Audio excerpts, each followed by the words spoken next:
கரைதல் சோதனை. ஹாய் குட்டீஸ், உங்களுக்கு தண்ணியில் விளையாட பிடிக்கும் தானே? இன்னைக்கு குளிர்ந்த நீர், சூடான நீரை வச்சு ஒரு அறிவியல் சோதனையை செய்யலாமா? அதுக்கு தேவையான பொருட்கள்: குளிர்ந்த நீர், சூடான நீர், இங்க், டிராப்பர். இங்க ஒரு டம்ளர்ல குளிர்ந்த நீரும் நடுவில் இருக்கிற டம்ளர்ல இங்கும் இருக்கு. இப்போ சூடான நீரை ஃப்ளாஸ்க்ல இருந்து ஒரு டம்ளர்ல ஊத்திக்கலாம்.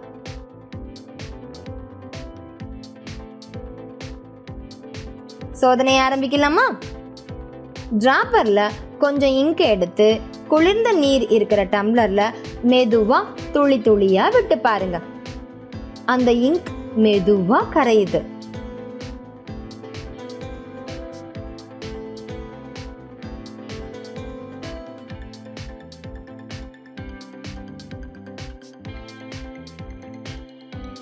இப்போ டிராப்பர்ல கொஞ்சம் இங்கை எடுத்து சூடான நீர் இருக்கிற டம்ளர்ல மெதுவா துளி துளியா விட்டு பாருங்க. அந்த இங்க் ரொம்ப வேகமா கரையுது.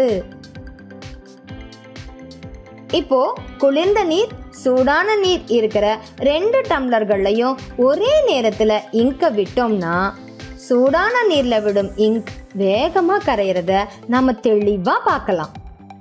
எதனால இப்படி நடக்குது? சூடான நீரில் நீர் மூலக்கூறுகள் வேகமாக நகரும்.